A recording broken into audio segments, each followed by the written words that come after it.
Salve galera, bem-vindos a mais um Guerreiro CV. Eu sou Fábio Ribeiro e com muita alegria hoje vamos falar de Starman, edição de luxo que fecha a coleção na sua 6ª edição. São 544 páginas em papel couché e capa dura. E neste volume temos 20 histórias com as edições de Starman volume 2, dos números 61 a 81 e, como sempre, com muitos textos extras e esboços. Bom, se é para falar sobre Starman, eu já vou abrindo logo o jogo. A saga desse personagem é uma das mais fantásticas de super-heróis solo da DC da década de 90, se bobear, a melhor.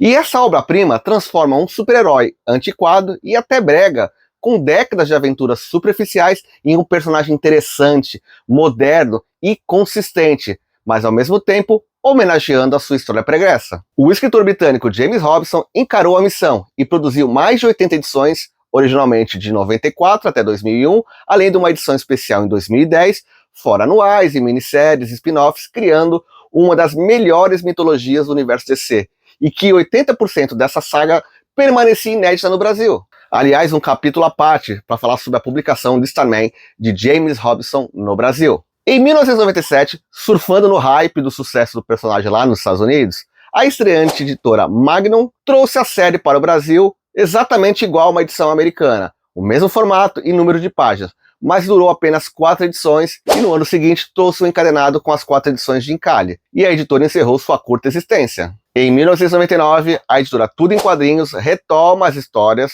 no mesmo formato, mas com 2 histórias por edição, mas também só publicou 4 revistas. Em 2001, a editora Mitos havia publicado um crossover triplo do Starman com Batman e Hellboy, mas não assume a série mensal. Já em 2002, pela editora Brainstorm, que era uma sucessora da editora Tudo em Quadrinhos, segue a sequência das mensais na revista Mix Dark Heroes, dividindo espaço com outros personagens da DC, como Desafiador e Spectre, e a publicação durou 5 números, avançando somente até Starman número 16, e depois nenhuma outra editora deu continuidade, sendo que a série já tinha terminado nos Estados Unidos no seu número 80. Somente em 2008, a editora Panini fez uma primeira tentativa de resgatar o personagem. Ela tentou lançando as primeiras histórias no formato encadernado capa dura, com 260 páginas, apesar do material base serem TPBs mais simples nos Estados Unidos, que não tinham republicado tudo do personagem. Mas a iniciativa da Panini, sem boas vendas, não passou da primeira edição, para a tristeza dos fãs. E em 2012, a DC Comics finalmente compilou esse material de forma correta, capa dura, em 6 edições, chamando de Starman Omnibus, com mais de 400 páginas, completíssimo, com muito material extra, como sketches e textos de James Robinson e outros envolvidos na produção da série. E aí, só em 2022, a Panini tomou por base essa coleção luxuosa americana e tenta se arriscar novamente em um mercado agora, no Brasil, propício para material de luxo e reproduz na íntegra, com regularidade e até qualidade superior de papel. Ou seja, finalmente, em 2024, 30 anos depois, os leitores brasileiros têm a oportunidade de ler a saga de Starman e da família Knight completa. Então uma salva de palmas, pois enriqueceu demais o catálogo da editora. Aqui tem as 6 edições, né? Essa aqui é a última. Então vamos resumir o apelo da série Starman em geral. E uma das grandes vantagens de usar um personagem secundário, ou seja, o Starman original, como trampolim para essa série, é que ela permitiu um grau de liberdade criativa que você nunca poderia ter com personagens icônicos como Batman ou Flash, para contar uma história épica, com começo, meio e fim, sem afetar outros projetos da editora. Mas a bem da verdade, desde que Alan Moore inaugurou a invasão britânica na metade da década de 80, era dada a oportunidade de artistas conterrâneos dele trabalharem em personagens menores, esquecidos ou até desconhecidos e com liberdade criativa, quase que restrita, torná-los inovadores. Foi assim com o Monstro do Pântano e Sandman, só para citar os mais bem-sucedidos. Então James Robinson, que estava nessa leva quando começou a trabalhar para a editora em 1989, mas só foi decolar alguns anos depois. Mas antes precisamos falar sobre o contexto do Starman e seu legado. Aliás, temos que falar sobre 4 escritores que eu considero os arquitetos do conceito de legado que é passado por gerações dentro do universo de quadrinhos dos super-heróis da DC. A DC Comics lançou o primeiro Starman, o cientista Ted Knight, em 1941, no que é considerado a era de ouro dos quadrinhos norte-americanos, quando foram criados personagens como Batman, Superman e desde então, vários super-heróis surgiram e desapareceram em suas publicações. E resumidamente, sabemos que a partir de 1961, na história Flash de Dois Mundos, foi criado o conceito de Terra 2, ou multiverso, onde os heróis da Terra 2 habitavam e envelheciam, inclusive heróis idênticos como Super-Homem e Batman, e na Terra 1 existiam os heróis da Liga da Justiça, com seus 20, 30 anos, e na Terra 2 os heróis com pelo menos 40 anos, já que havia se passado só 15 anos desde o fim da Segunda Guerra Mundial, que foi o auge dos heróis da Era de Ouro. Sendo assim, todo ano na revista da Liga da Justiça havia encontros com a Sociedade da Justiça, e a bem da verdade, os heróis da Era de Ouro eram pouco desenvolvidos, eram meros coadjuvantes para agradar fãs nostálgicos. No máximo, começaram a demonstrar algumas sutis diferenças entre os heróis duplos, como Superman e Mulher Maravilha, acrescentando cabelos grisalhos ou algum detalhe para diferenciar o uniforme. Eventualmente, algum herói da Terra 2 aparecia em alguma outra publicação como convidado. Eis que a partir de 1976, o conceito de legado começa a ser inserido pelo escritor Paul Levitz, que escrevia a Legião dos Super-Heróis e anos depois virou presidente da DC Comics. Mas na época, como roteirista, junto com outros parceiros, ele arquitetou o conceito de continuidade, introduzindo a filha do Batman, Caçadora, e a prima de Superman, a Poderosa, mostrando que a Terra 2 tinha vida própria. E ali poderia se trabalhar o legado, a continuidade dos heróis da Era de Ouro. E assim Levitz fez na revista All Star Comics, que está aqui compilada nesse encadernado, dando sequência às histórias da Sociedade da Justiça e seus sucessores. Levitz foi o primeiro arquiteto do legado. Mas e o Starman original? Bom, ele só aparecia nos encontros anuais com a Liga da Justiça, mas nas histórias de Levitz, ele aproveita outro herói com temática estrelada, Sylvester Pemberton, o Star Spangled Kid, traduzido aqui no Brasil como Sideral, um herói sem poderes dos anos 40 e resgatado perdido no tempo pela Liga da Justiça e que não tinha nenhuma ligação com o Starman, mas este lhe presenteia com uma versão menor do bastão cósmico dele para lhe garantir um mínimo de poderes, que depois trocaria por um cinto cósmico, e não me peço para explicar o que esse cinto fazia além de segurar as calças.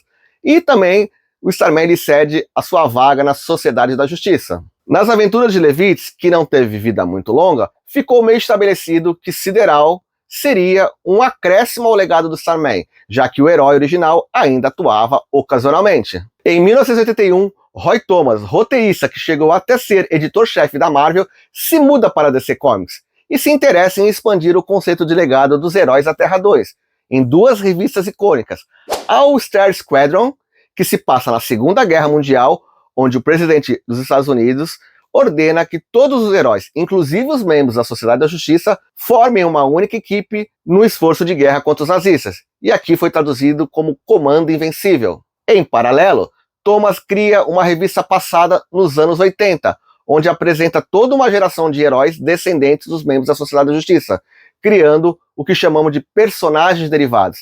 Aliás, a Warner não usando esse termo para negar direitos autorais para Roy Thomas, no uso de algum deles na série de TV Stargirl, mas isso é uma longa história, fica para outro vídeo. E a equipe que dá nome ao título da revista chama-se Corporação Infinito, e seu líder é justamente Sideral, que tem por objetivo ajudar a treinar jovens heróis. Mas enfim, sutilmente, Roy Thomas, por intermédio dos seus desenhistas, retrata os heróis da Era de Ouro como cinquentões ou até mesmo sessentões, mas sem deixar isso claro nas histórias, que apesar de ser algo coerente, era tabu estabelecer a idade dos heróis claramente, e isso se prolonga pelas décadas seguintes, e o leitor tem que usar a famosa suspensão da descrença. O fato é que Roy Thomas se torna o segundo arquiteto do legado dos heróis da Era de Ouro, mas após o fim da Crise nas Infinitas Terras, o conceito de Terra 2 foi extinto, e os heróis antigos foram introduzidos ao passado de uma única Terra, mas criando um problema para os heróis duplicados como Superman, Batman, Mulher Maravilha, até o Gavião Negro. Mas Thomas deixou tudo meio que encaminhado, na medida do possível. As histórias dos heróis na Era de Ouro se encerra com uma aposentadoria forçada da Sociedade da Justiça perante uma audiência pública no Congresso americano nos anos 50, para não se criar interligações com a nova cronologia pós-crise. Enquanto os heróis da Corporação Infinito, dos anos 80, foram se dispersando aos poucos, principalmente após a morte de Sideral, Sylvester Pemberton, e tornando o bom velhinho, o Starman original, o único representante do legado no universo DC unificado pós-crise. O legado sim, mas não o único detentor do nome Starman. Existiram outros personagens chamados Starman, e vamos dizer, é um nome muito genérico, e ninguém se importava muito com um herói com uniforme vermelho e verde, com barbatana, sendo puxado por um bastão dourado. Mas aí surgiu James Robson, que adorava essas velharias, e ele se torna o terceiro arquiteto do legado dos heróis antiquados. Em 1993, ele criou a minissérie A Era de Ouro. Eu tenho aqui duas versões, uma encadernada feita por fãs e uma publicada aqui pela Panini recentemente, com arte do ótimo Paul Smith, onde ele narra uma aventura que se passa nos anos 50, onde os heróis do Comando Invencível se aposentaram logo após aquela audiência no Congresso americano e tocam suas vidas civis com saudades dos tempos heróicos da Segunda Guerra. Em uma América vivendo a tensão da Guerra Fria, e um perigo do passado ressurge, fazendo os heróis travarem a luta das suas vidas, com uma história madura, cheia de conspirações e reviravoltas, mostrando todo o potencial dos heróis do passado, inclusive do primeiro Starman. E ali foi o ponto de partida. Mas antes de retomar o projeto de James Robson, precisamos retroceder um pouco para apresentar os personagens importantes na sua fase. Com o passar das décadas, a editora experimentou outros Starman, mas sem ligação direta com o personagem original, Ted Knight. Então, vamos listar alguns deles que estão presentes na série Starman. Primeiro, o alienígena de pele azul Mikal Thomas, que apareceu numa única história de First Issue Special número 12, de 1976, inédita no Brasil. Criação de Jerry Conway e Mike Vosburg. 2. Príncipe Gavin, criação de Paul Levitz e Steve Ditko, na virada de 79 para 80. Outro extraterrestre, que teve uma série de curta duração, com uniforme vermelho, publicada aqui pela editora Ebal, onde ele era chamado de Astro, e depois usando o uniforme azul e traduzido como Zenith, num encontro com o Superman, publicado aqui pela editora Abril, na revista do Super-Homem. E foi mostrada sua morte durante a crise nas Infinitas Terras, nos arquivos do Monitor, lá em 1985. 3. Criado por Roger Stern e Tom Lyle, surge Will Payton, um humano que ganha poderes por acaso, de uma luz que veio do céu. Além dos poderes estelares, ele também tinha o poder de mudar a aparência. Teve revista própria, com 45 números, de 88 até 92, até a morte do personagem lutando contra o vilão Eclipso. E suas histórias da revista mensal foram parcialmente publicadas aqui no Brasil, na revista DC 2000, da editora Abril. E 4. Teve também um Starman nos anos 50, mas na verdade ele era uma identidade falsa utilizada por Batman, mas sua aparição se deu apenas em Detective Comics número 247, e nem poderia ser considerado um personagem real, muito menos o legado do Starman. Ele seria uma nota de rodapé da história, que somente um nerd convicto como James Robson poderia se lembrar para reutilizar na sua série de maneira muito sensível. E nenhum desses Starman teve uma vida muito longa, e o fato do leitor novato desconhecer a maioria desses heróis não faz diferença alguma, pois na série de James Robson ele apresenta todos esses personagens, faz seus ajustes e os utiliza de forma magistral para criar elos com o personagem principal e com o legado do Starman. Agora sim, o novo Starman. Quando James Robson resolveu escrever seu Starman em 1994, ele partiu do zero, literalmente, em Starman Zero, após a enfadonha saga da DC Zero Hora, onde alguns heróis da Sociedade da Justiça perdem a magia que os mantinha jovens. Logo, o Starman deveria ter uns 70 anos. E a proposta da série é a transformação de um homem comum em super-herói, mas com a premissa de costurar de alguma maneira todos os Starman anteriores. Assim é mostrado que o primeiro Starman, aquele cientista / astrônomo criado nos anos 40, Ted Knight, hoje é um homem idoso, pai de 2 filhos. O certinho, heróico e bem-intencionado David Knight e o rebelde, tatuado e às vezes insensível Jack Knight. E como era de se esperar, David segue o legado do pai. Ele é um novo Starman. Sua história, entretanto, é curta, dura poucos minutos ou 3 páginas. Ele é assassinado em um plano orquestrado por um antigo e vingativo inimigo de seu pai, e agora cabe ao impetuoso Jack, aquele que não almejava ser herói, a tarefa de proteger o pai e, quem sabe, vingar o irmão assassinado. Assim começa a saga batizada Os Pecados do Pai, que abriu o caminho das 81 edições que a revista Starman teve nos Estados Unidos. Detalhe, James Robson teve que ignorar totalmente uma história dupla de Starman do Will Payton, que cruzava com o David Knight, para contar a sua versão e apresentar Jack. E assim como Neil Gaiman fez com Sandman, em que aproveitou os Sandman anteriores para aprofundar a história do personagem criado por ele, Robson enriqueceu a sua série com participações dos Starman anteriores.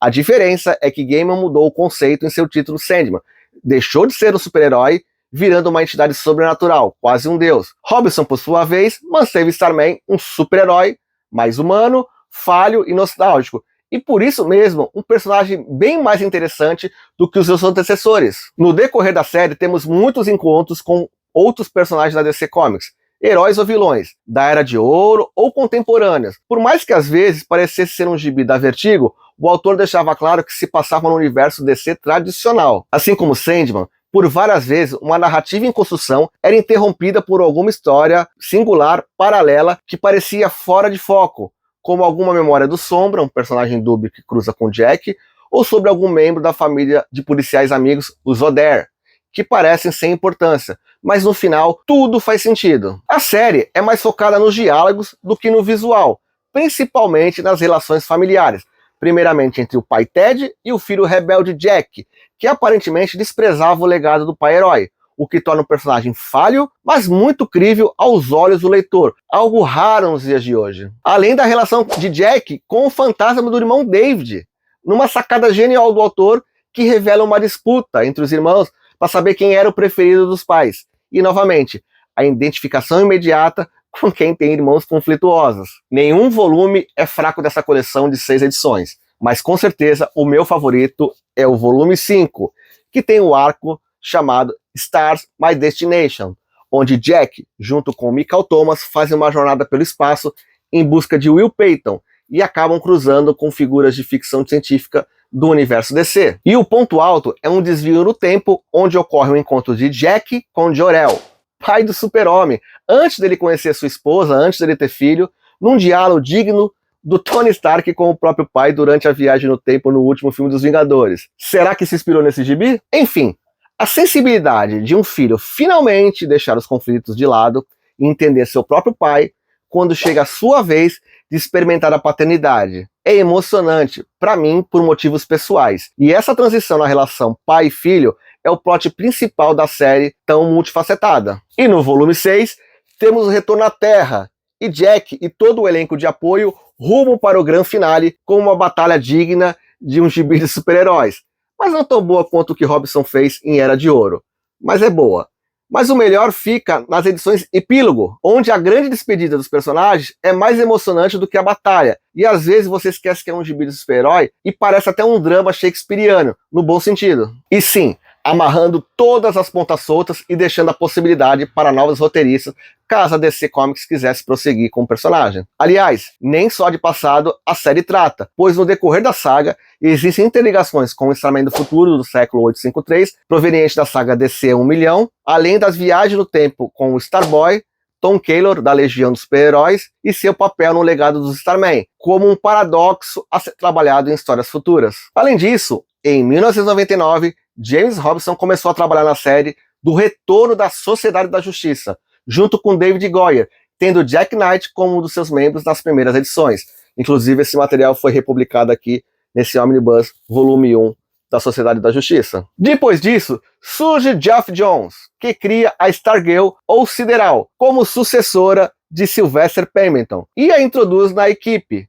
E Johns assume os roteiros da revista da Sociedade da Justiça e faz com que Stargirl seja a nova representante do legado dos Starman, tornando Geoff Johns o quarto arquiteto neste legado, que inclusive virou série de televisão e usou muito dos conceitos criados por todos esses arquitetos. Então, são tantos pontos altos da série que fica difícil não esbarrar em spoiler, mas vamos tentar. E vamos falar um pouco da arte da série. Começou com o desenhista e capista Tony Harris, também conhecido pela série Ex Machina, criou todo o conceito visual retrô, tanto da cidade Opal City, que é praticamente um personagem da história, quanto do herói. Aliás, eu já falei que Jack Knight era dono de um brechó / antiquário? Pois é, nas histórias de James Robinson, ele é descrito como colecionador de tudo que é memorabilia de cultura pop, que passava o dia todo caçando colecionáveis, seja de quadrinhos, de cinema, de música, etc. Aliás, a série é recheada de referências sobre esse tipo de material, o que faz o leitor se identificar logo de cara. E para isso foi necessário um desenhista com capacidade de retratar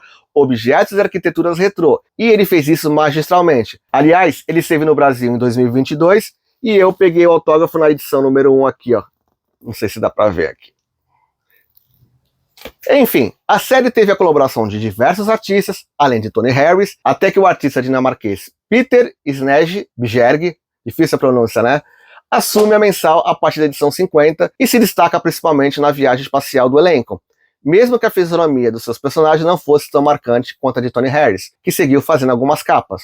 Aliás, menção honrosa a uma sequência de capas que Alex Ross fez a partir da edição 57, onde ele homenageia todos os Starman individualmente. E para ser completo, a coleção tem a minissérie do Sombra em 4 partes, as edições de Power of Shazam, o número 0 de Starman, anuais e demais edições especiais do período, e não deixa de fora Starman 81 do crossover A Noite Mais Densa, publicado em 2010, escrita por Jamie Robinson e desenhada por Fernando Dagnino. E para finalizar, infelizmente, nem tudo são flores. James Robinson nunca mais fez algo tão bom. Tanto é que em 2009 suas passagens pela Liga da Justiça são um ponto baixo da sua carreira, mesmo trazendo de volta o Starman Mikal Thomas como membro da equipe, que era bem capenga. Mas é isso, espero que curtam, façam um esforço para pesquisar sobre esse personagem, sobre esse autor, adquiram essa coleção, e por mais que esse vídeo pareça um jabá, tudo dito aqui foi por amor a essa obra-prima